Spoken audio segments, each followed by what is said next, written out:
Assalamualaikum warahmatullahi wabarakatuh. Selamat pagi, salam sejahtera untuk kita semua. Pertama-tama, marilah kita panjatkan rasa puja serta puji syukur atas kehadirat Allah Subhanahu wa Ta'ala, karena atas berkah dan limpah rahmat-Nya kita dapat berkumpul dalam keadaan sehat walafiat.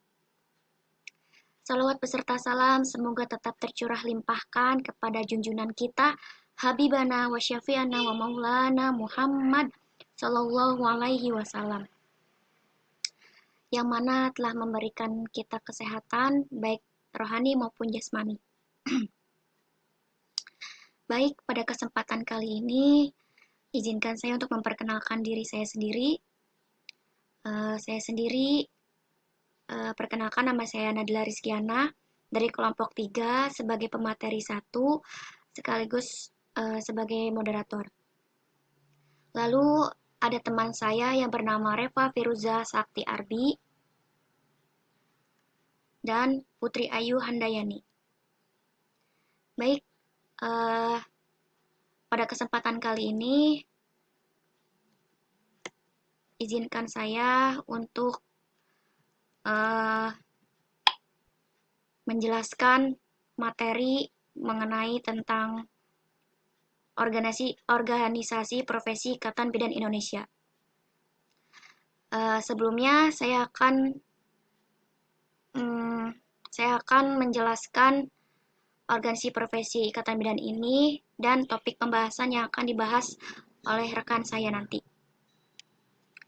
Jadi, organisasi profesi Ikatan Bidan Indonesia ini terdiri dari arti logo IBI, kemudian ada kepengurusan IBI, yang ketiga ada produk layanan IBI, yang keempat syarat dan tata cara penerimaan anggota IBI, yang kelima kewajiban dan sanksi anggota, lalu yang keenam berhenti dari keanggotaan, yang ketujuh petunjuk penggunaan atribut IBI.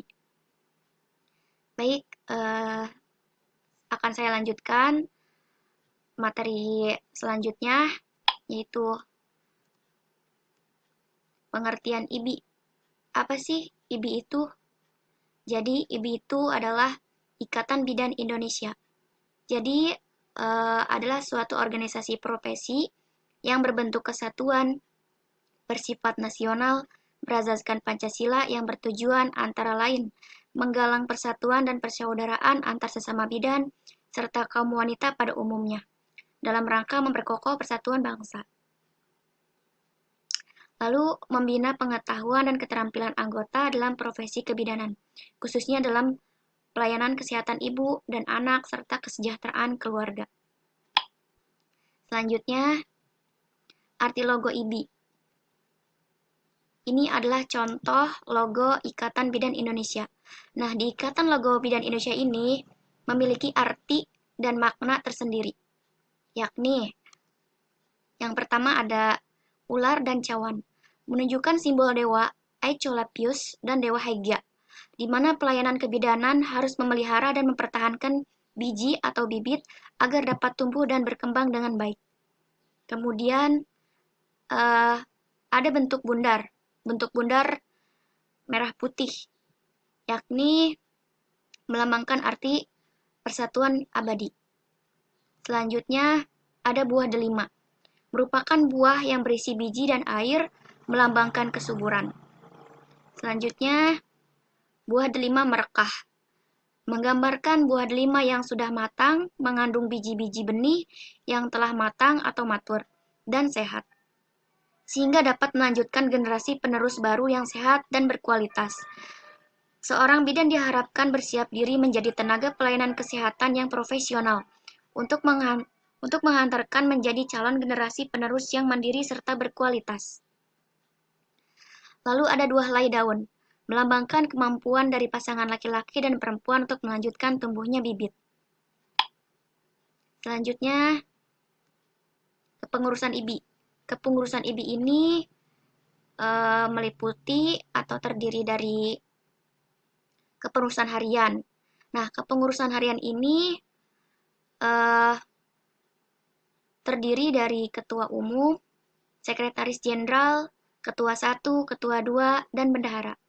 Lalu ada bidang-bidang. Nah, di bidang-bidang kepengurusan IBI ini banyak sekali, terutama di bidang tata usaha dan rumah tangga, humas, advokasi dan hubungan luar negeri, organisasi, hukum, penelitian dan pengembangan, pendidikan, pelatihan, pelayanan, administrasi keuangan.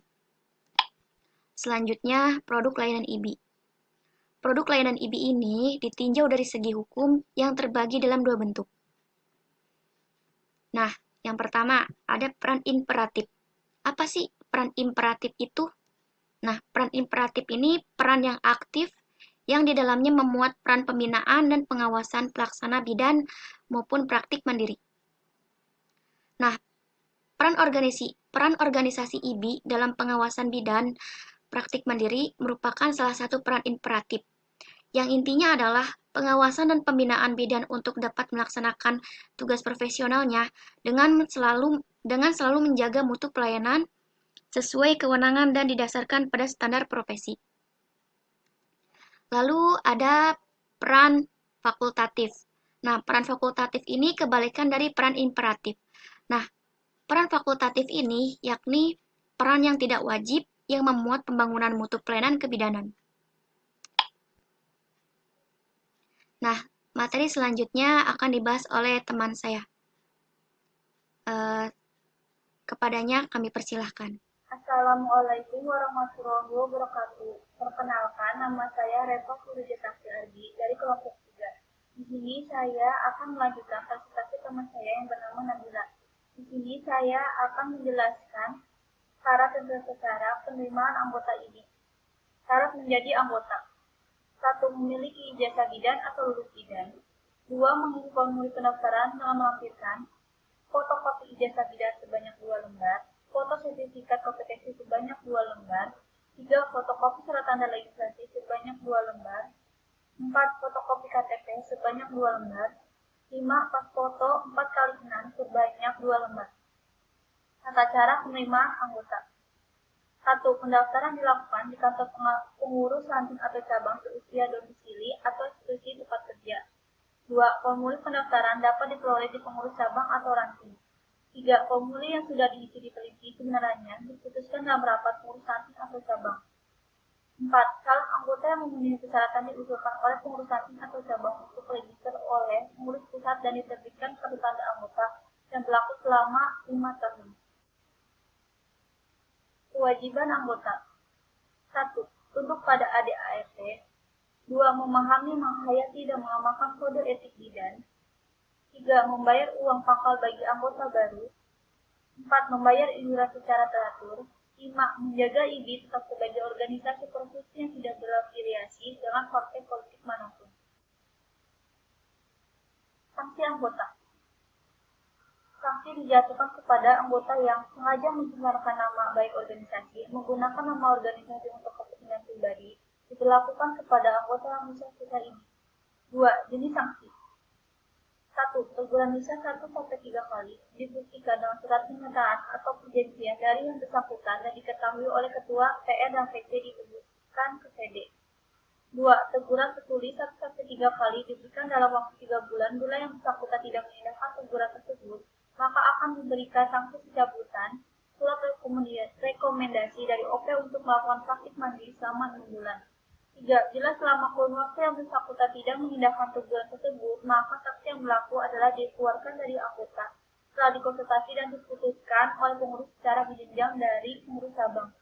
Sekian materi yang saya bahas. Mohon maaf apabila ada kesalahan. Materi selanjutnya akan dilanjutkan kepada teman saya. Terima kasih. Assalamualaikum warahmatullahi wabarakatuh. Perkenalkan, nama saya Putri Andayani. Saya dari kelompok 3.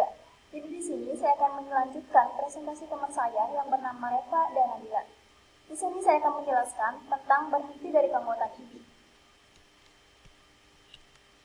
Yang pertama, mengundurkan diri atas kemauannya sendiri.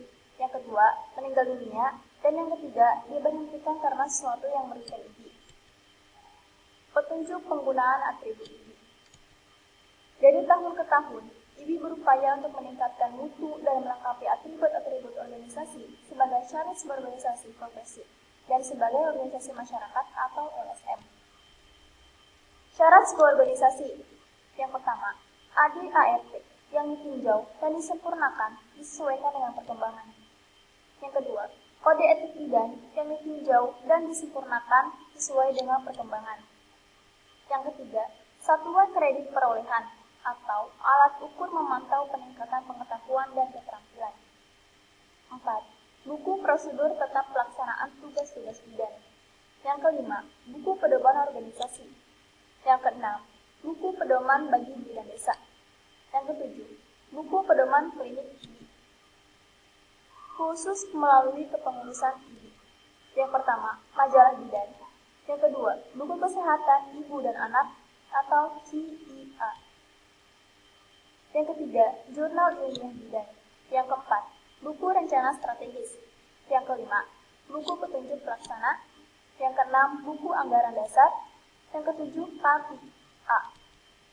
Yang kedelapan, kompetisi bidan. Sekian materi dari kelompok 3 tentang organisasi bidan di Indonesia. Mohon maaf apabila masih banyak kesalahan. Saya akhiri dengan wassalam. Assalamualaikum warahmatullahi wabarakatuh.